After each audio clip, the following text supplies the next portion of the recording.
I don't know what you're saying.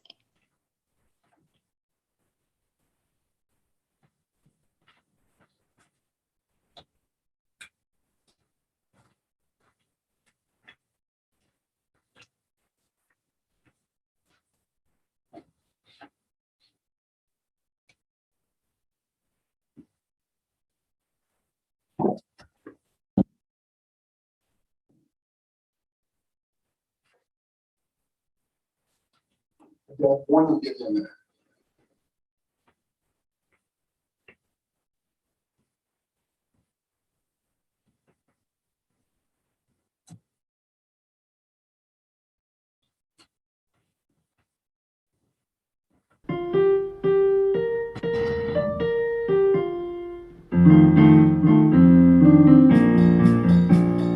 Enter, rejoice, and so give. Enter, rejoice, and so give. Today will be a joyful day. Enter, rejoice, and so give. Don't be afraid of some change. Don't be afraid of some change. Today will be a joyful day. Enter, rejoice, and so give.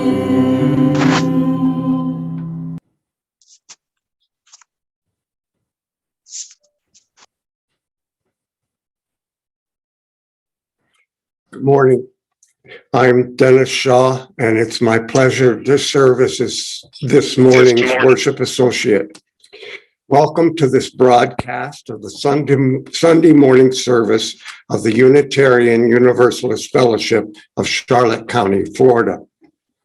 Since this service is being broadcast via Zoom, I need for you to comply with just a few simple instructions. Stay muted even when you're invited to sing.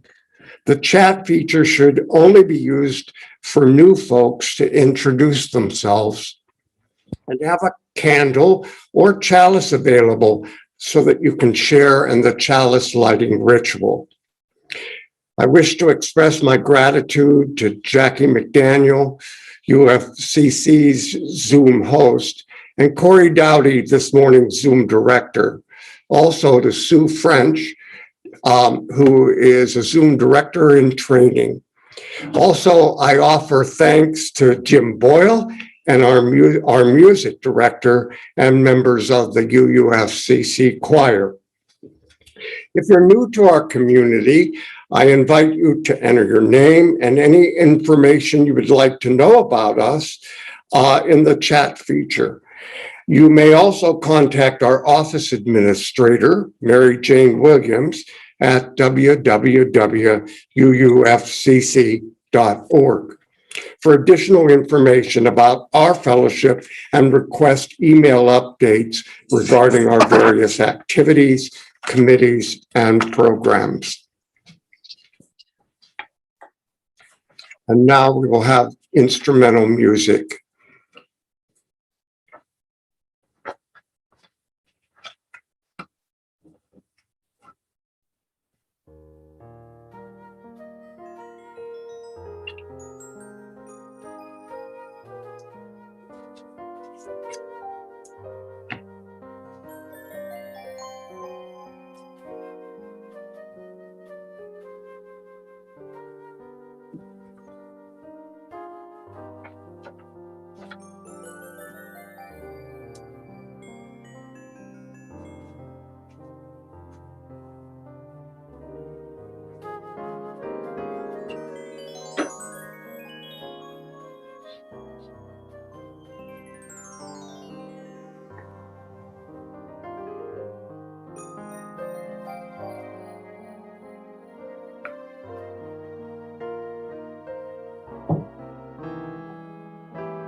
June is Pride Month, a time to celebrate the lives of lesbian, gay, bisexual, transgendered, and queer people.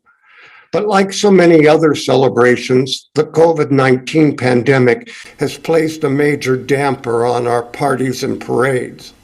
However, UUFCC's worship committee believes it would be a mistake to let this month pass without acknowledging the value of lesbian, gay, bisexual, and transgendered people and the importance of their contributions to our world. So this morning's service will feature 3 readings from the book, The Letter Q, Queer Writers' Notes to Their Younger Selves. This anthology, which contains letters from 64 award-winning authors, was edited by Sarah Moon, a teacher and writer who lives in New York with her wife and daughter. The book's contributing editor, James Lesens, won an Academy Award for his short film, Trevor, which inspired the Trevor Project. The Trevor Project provides free life-saving counseling programs, telephone lifelines, and internet services for LGBTQ youth worldwide. In addition to celebrating Pride, we are aware that today is Father's Day. So in recognition and celebration of all us dads, I will read a letter that I composed to my younger self that focuses on my changing relationship with my father, William H. Shaw, and the joy I experience as being the father of Catherine Marie Shaw. Finally, it is very important that we recognize that yesterday was June 19th, the official date of the emancipation of slavery in the United States. It is essential that we learn more about this holiday. More than 2 years after President Abraham Lincoln issued the Emancipation Proclamation, Union General Gordon Granger led 1,800 troops to Galveston, Texas. They arrived on June 19, 1865. Their mission was to take control of the state and enforce what President Lincoln had implemented 2 years earlier.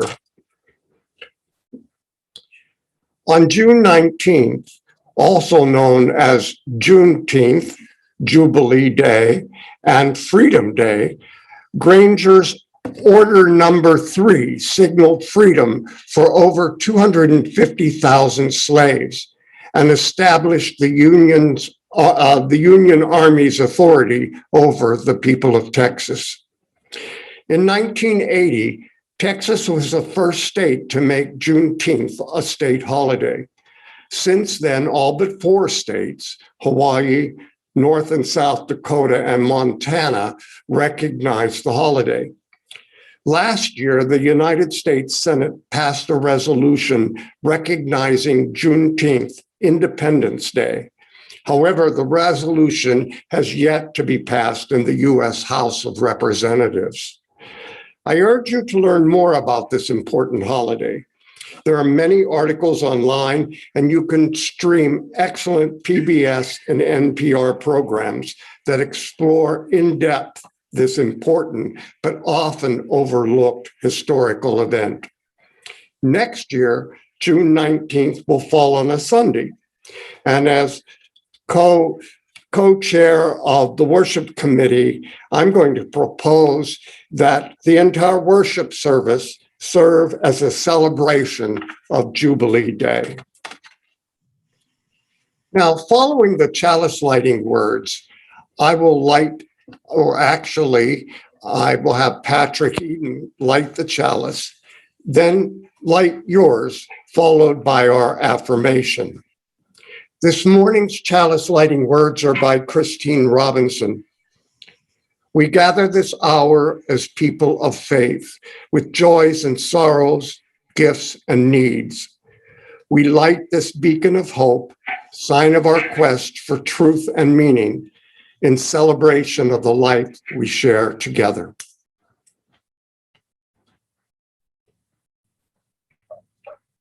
Now, please light your chalices at home and join me in the recitation of our affirmation.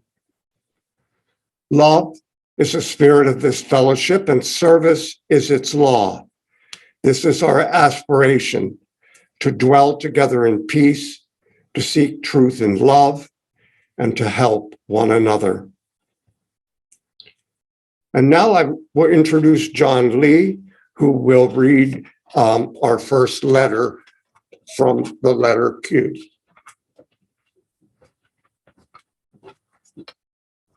Good morning. I'm going to go off script for just a minute and express my personal appreciation to Dennis Shaw for everything he's doing. Dennis likes to be he finds a solution. He's part of the solution as opposed to part of the problem. Thank you, Dennis. Okay, my letter is from Randall Kennan. He was March 12, 1963 to August 28, 2020. Was an American author who was born in Brooklyn, New York. At only 6 weeks old, Kennan moved to Duplin County, North Carolina, a small rural community where he lived with his grandparents in a small town named Wallace. The settings of many of Kennan's novels are centered around his home area of North Carolina. The focus of much of Kennan's work centers around what it means to be Black and gay in the southern United States. Some of Kennan's most notable works include the collection of short stories, Let the Dead Bury Their Dead, named a New York Times notable book in 1992, The Visitation of Spirits and the Fire of This Time. Kennan was the recipient of the Guggenheim Fellowship, a Whiting Award, and the John Dos Passos Prize.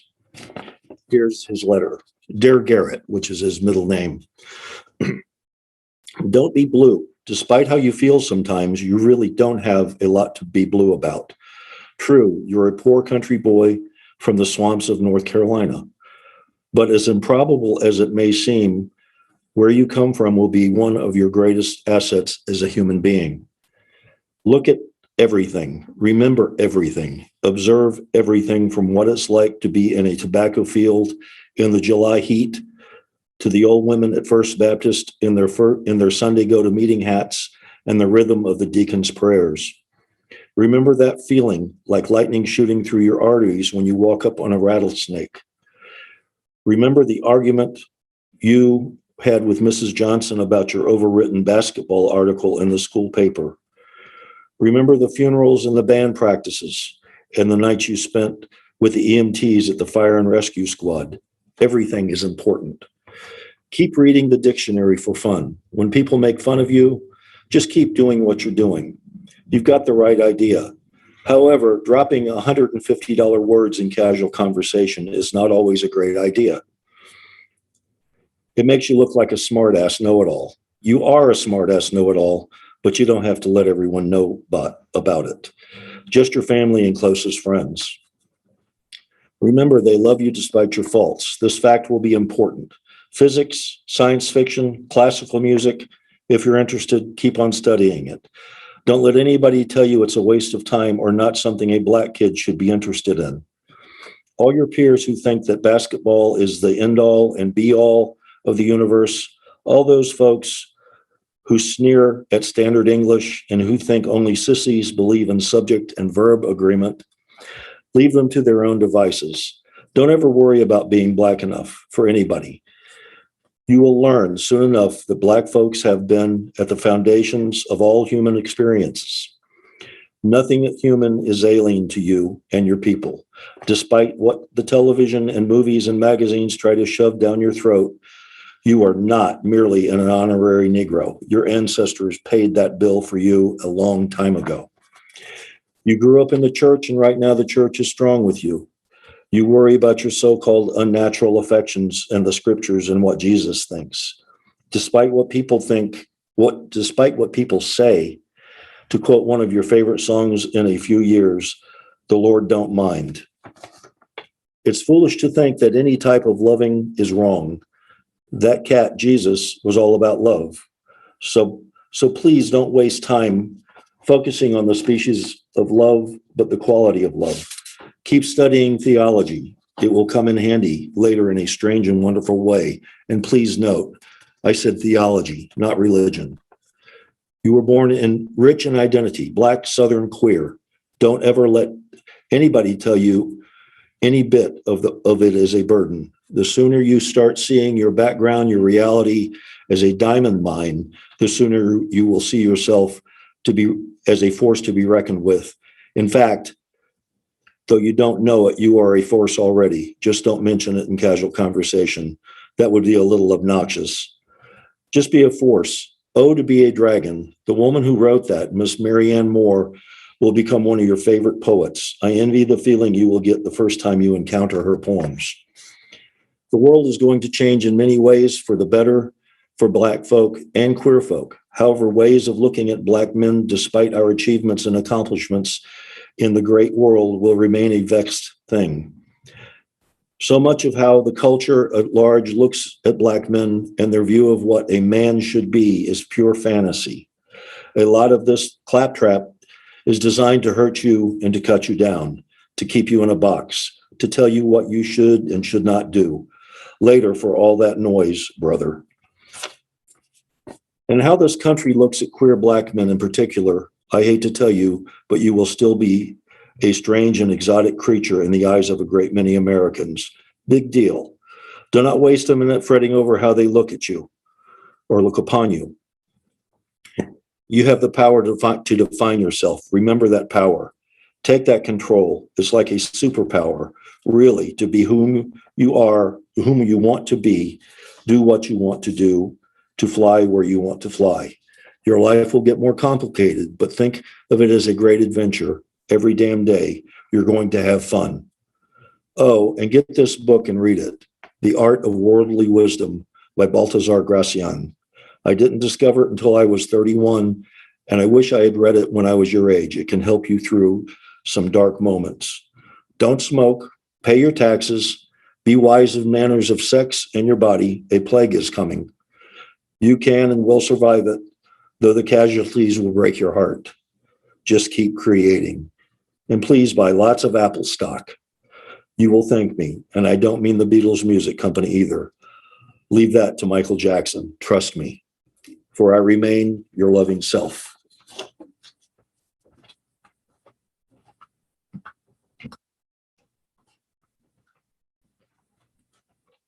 This morning's first hymn is from the UUFCC choir, accompanied by Jim Boyle.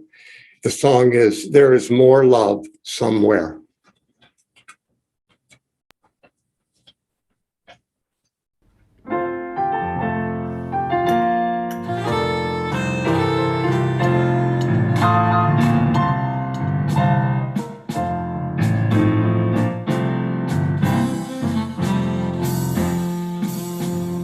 There is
Our second letter from the book, the letter Q, will be read by Mary Martin. She'll be reading from her home.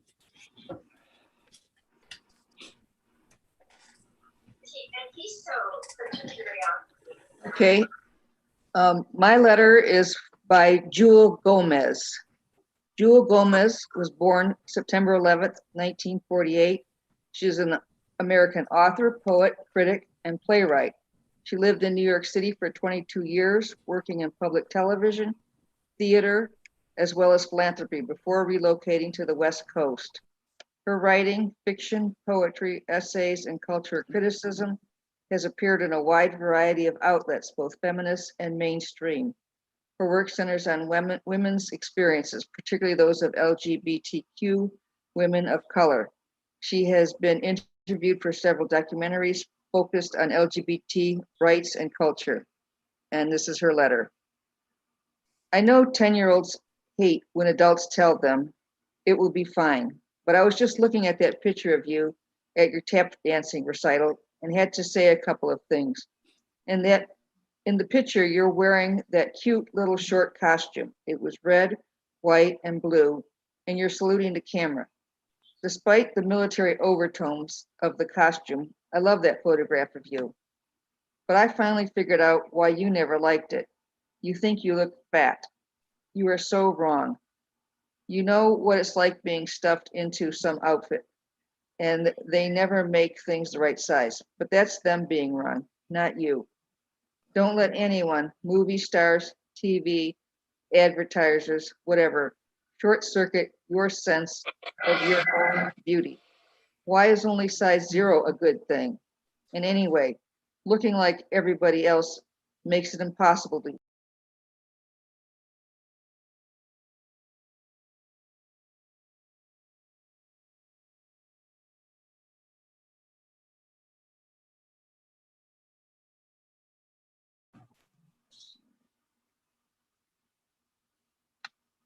Just between us, I'll tell you a secret.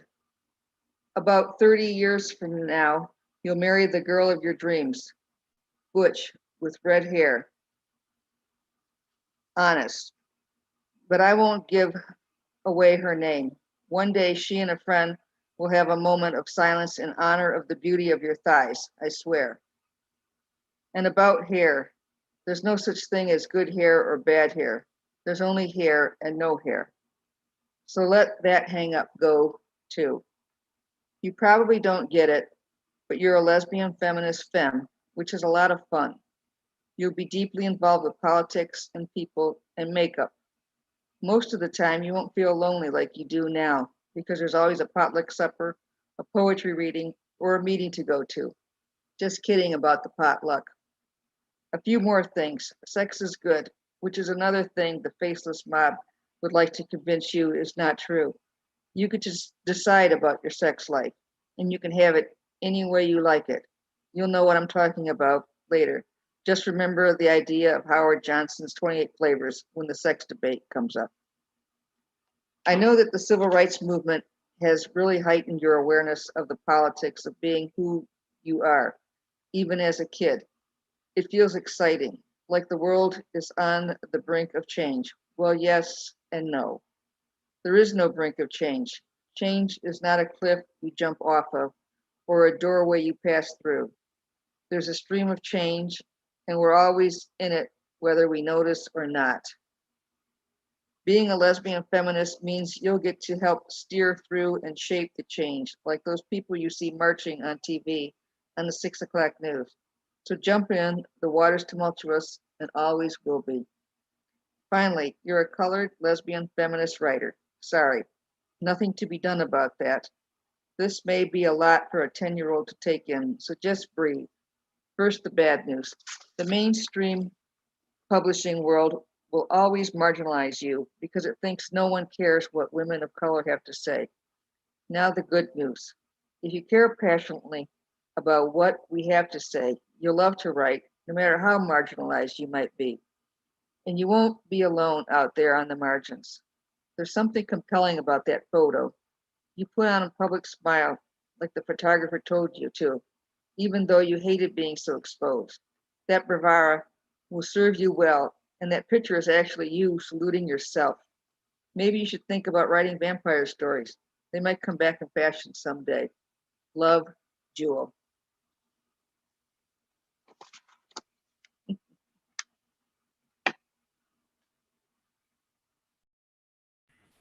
And now it's time for the Book of Life. Please email your joys and sorrows and personal milestones for the Book of Life to the Worship Associates at UUFCC.org. Messages should be sent no later than Saturday prior to the service, and instructions will also be included in the weekly updates. During the Sunday morning service, following the receipt of your messages, the worship associate will read your words to the congregation, and following the service, your messages will be entered into the actual read book. So now I will share the joys and sorrows and milestones that I've received this week. After I have completed reading, we will enter into a moment of silence, followed by the singing of the prayer, Spirit of Life. I have two entries this week. The first comes from the Shaw Benzing family. We ask for your thoughts and prayers for Lois Benzing, my sister-in-law, who is dying at home with the support of her family and Tidewell Hospice. And the second is from Lisa Roberts. She's asking that we please pray for her friend George, who is in hospice care. And now we will maintain a moment of silence.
The third letter from the book, the letter Q, will be read by Patrick Eden.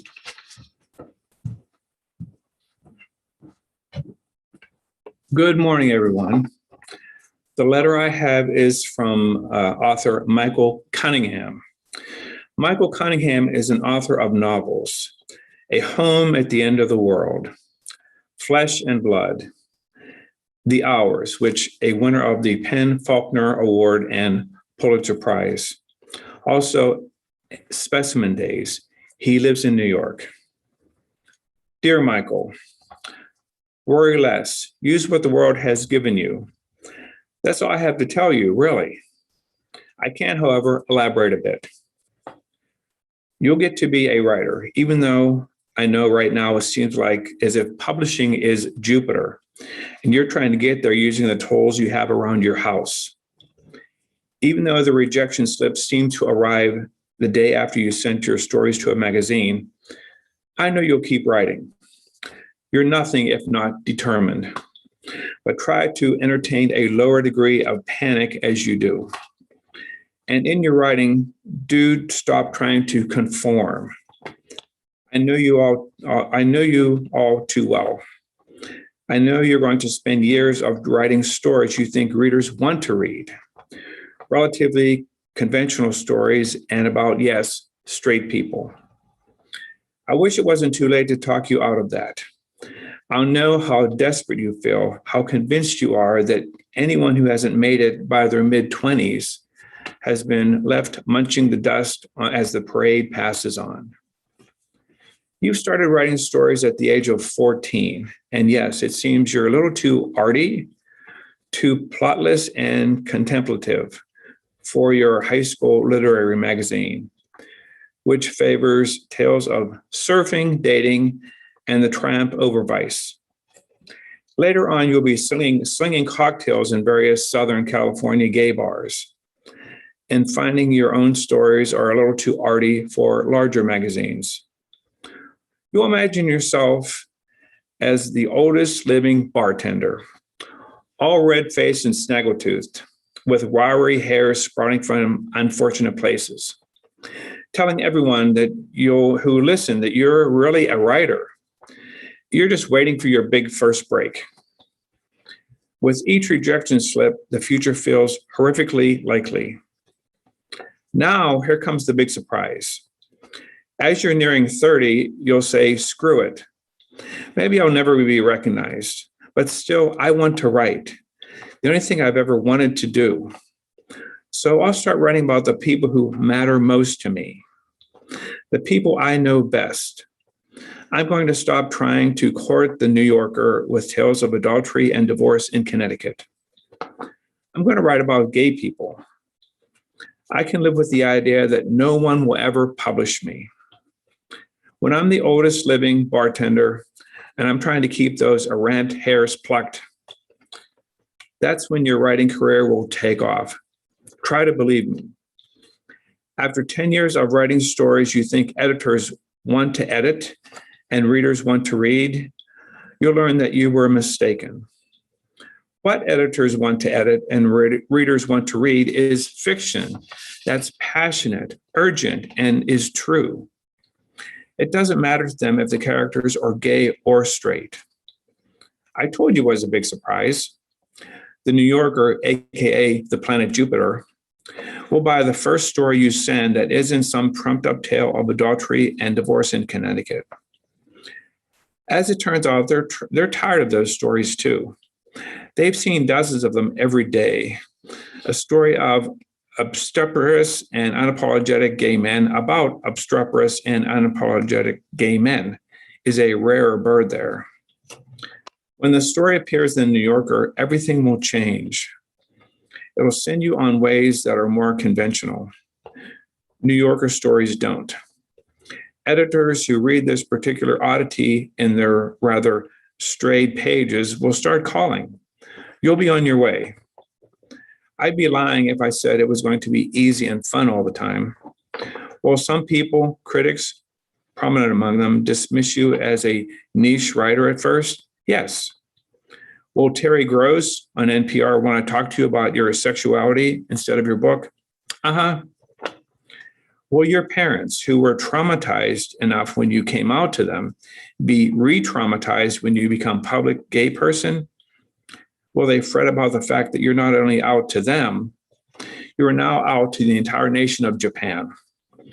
You can count on it. Don't waver, though. Literature is moved forward by writers who insist on their own particularities and their own peculiarities. Critics don't matter, not in the long run. Parents get over it, though not necessarily as quick as you might like them to. By the time you're in your 50s, you'll be seen as a writer first, not as a gay writer.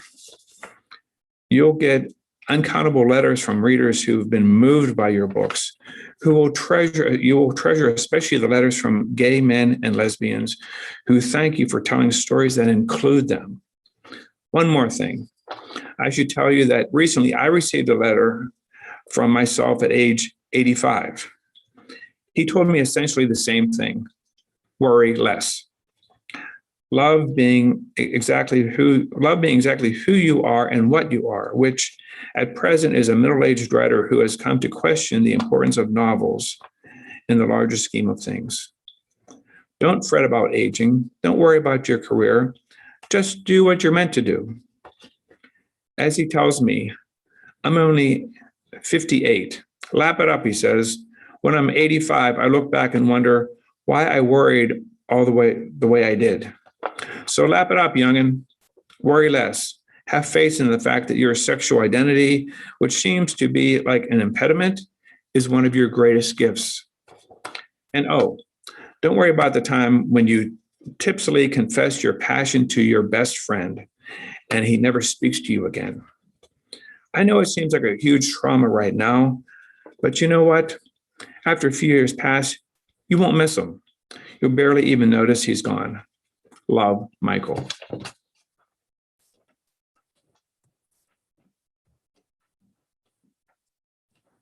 This morning's second hymn is This Little Light of Mine.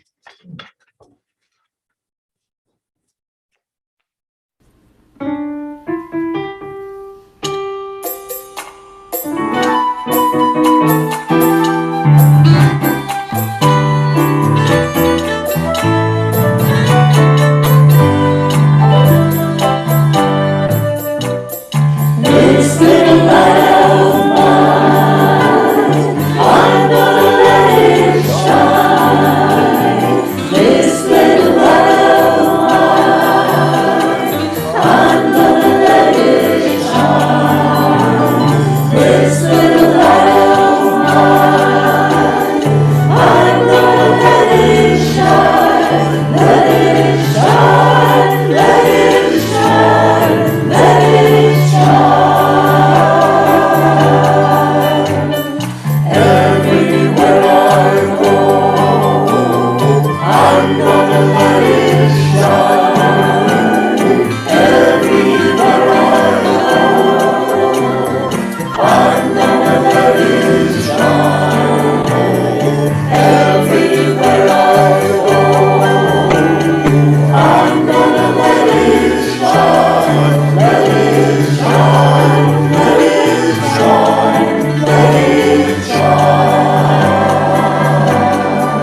idea of writing to you when you are 13 years old and in the 8th grade must seem really weird and even spooky. Too bad, because it's been really therapeutic for me. And now it is going to get even weirder. This letter is being read for a Zoom broadcast of the Unitarian Universalist Fellowship of Charlotte County, Florida. And this service is a celebration of people who identify as lesbian, bisexual, gay, transgender, and downright queer. And by the way, we are also celebrating Father's Day. I'm sure none of this makes any sense to you, and to be perfectly honest, I don't really understand the Zoom part myself. The rest I can explain. Yeah, I know, you aren't queer and you hate your father. Believe me, time will pass and you will change. Eventually, you will publicly come out as a gay man, deeply love your father, and most importantly, learn to love yourself. Now that I have your full attention, listen and learn. In less than 50 years, homosexuality will no longer be considered an official mental illness, and marriages between 2 men or 2 women will be legal in the United States and 23 other countries. But homophobia, hatred towards gay people, will still be prevalent.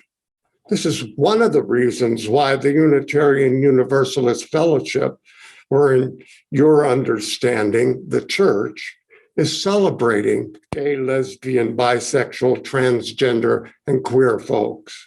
You can call them GLBTQ. It's perfectly fine with them. You see, the Unitarian Universalists, and you can call them UUs, believe in the inherent worth and dignity of every person, justice, equity, and compassion in human relations, and acceptance of one another. Unlike the church you are growing up in, UUs embrace GLBTQ people and understand how hard life has been for so many of them. UUs are unapologetically welcoming. And get this, UUs do not believe in hell. So tell that horrible man that lectures your Sunday school class about the devil in the fiery pit that is waiting for you to, well, on second thought, listen to your father and at least pretend to respect your elders. I know Dad is tough on you and demands that you do things that will butch you up. He does it because he's worried that you are in for some real pain and serious rejection, and you will suffer. But the reality of it is all folks feel pain, face rejection, and suffer. Believe me, you will shed buckets of tears, but you will feel and generate joy. So back to Dad. I know that you didn't intentionally call it basketball rehearsal and didn't mean to make 2 points for the other team the only time the coach put you in a game. I understand that you didn't try to aggravate your shop teacher to the point that he threw a hammer at your head, but I have to admit that Dad really did lose it big time when the principal responded by putting you in home economics. If it's any solace, Mom treasured the apron you made her. And I also know that when he forced you to go hunting, you didn't mean to chatter and sing the whole time and scare every living creature, including his hunting buddies, to the other side of the woods. But he was right about how dangerous it is to drag a shotgun by the barrel while you take photos with your new Brownie Instamatic. Again, we will blame Mom. She gave you the camera. I know being Bill Shaw's sissy son is frightening, and there is no excuse for the verbal and physical abuse and pain you endured in response to his humiliation and frustration. But I promise you, he will deeply regret every cruel word and brutal slap. One day, about 15 years from now, you and your colleagues will successfully propose and lobby for the passage of the state of North Carolina's mandatory reporting law, requiring that professionals must report even suspicions of child neglect or abuse. Dad will be amazed. Actually, every time you are honored with a Teaching Excellence Award or voted Teacher of the Year, he will tell every family member and acquaintance.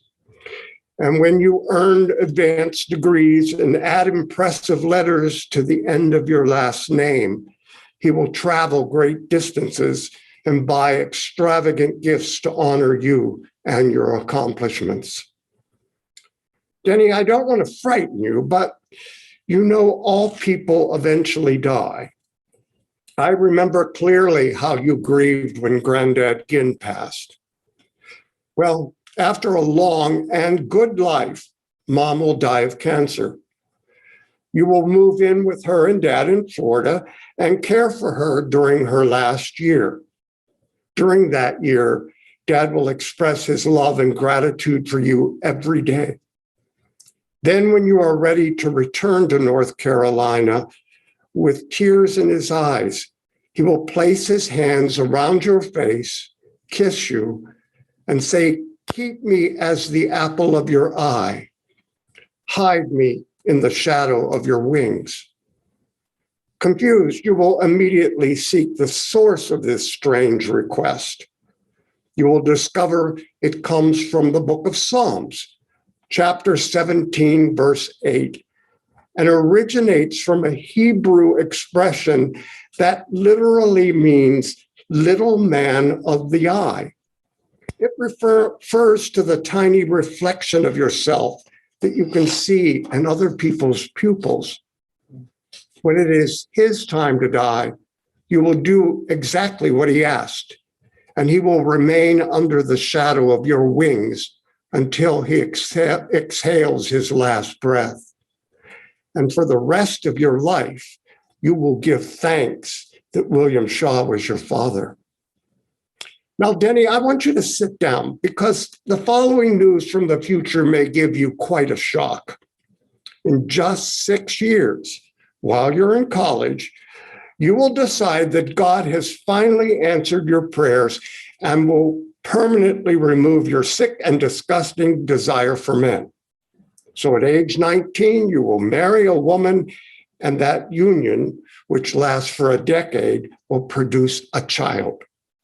As a matter of fact, you will be the first father present at a cesarean birth at Asheville's Memorial Mission Hospital. When that tiny baby is lifted from her mother's womb and placed in your trembling arms, you will experience a spiritual awareness unlike any other.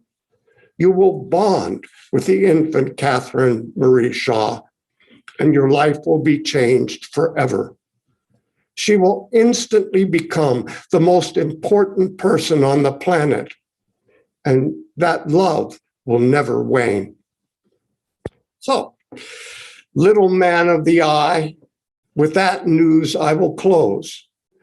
Oh, I just want to mention one more insight regarding your life.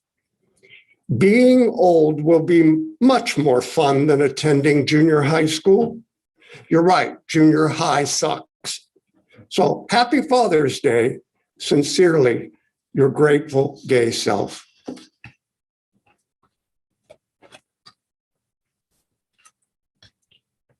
The offering is a sacrament of the Free Church. It is supported by the generosity of all who join with us.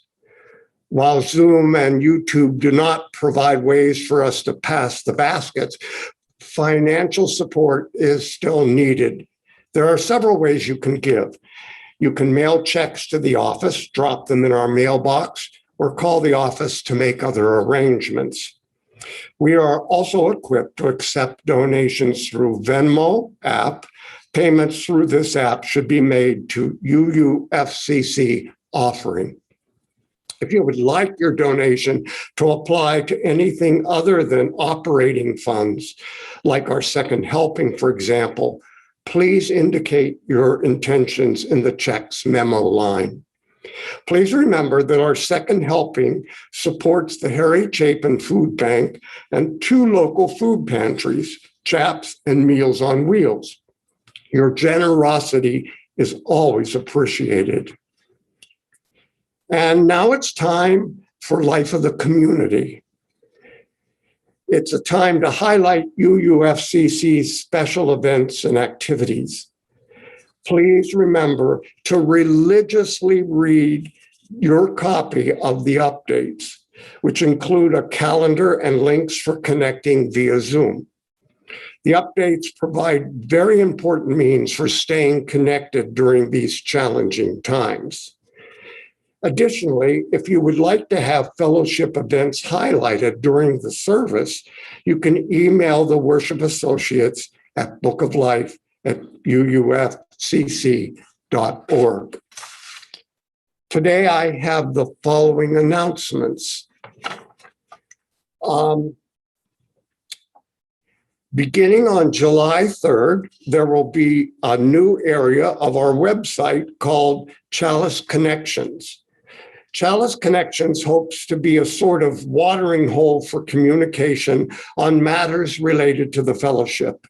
It will be a mixture of news and opinion, as well as letters to the editor. Please mail any such contributions to Fred Parmenter. And this one comes from Lori Douglas. There will be a town meeting on Zoom tomorrow, the 21st at 6 p.m. with members of the board and the reopening committee available for questions regarding our soft reopening and other issues as time permits. And finally, if you're interested in forming a UU Pagan group, or if you're interested in forming a GLBTQ group here at UUFCC, contact Corey Dowdy. And now, please join me in extinguishing our chalice using the traditional recitation. We extinguish this chalice, but not the light of hope, the fire of commitment, or the warmth of community. May these ideas shine in our lives and warm our hearts until we are together again. Go in peace.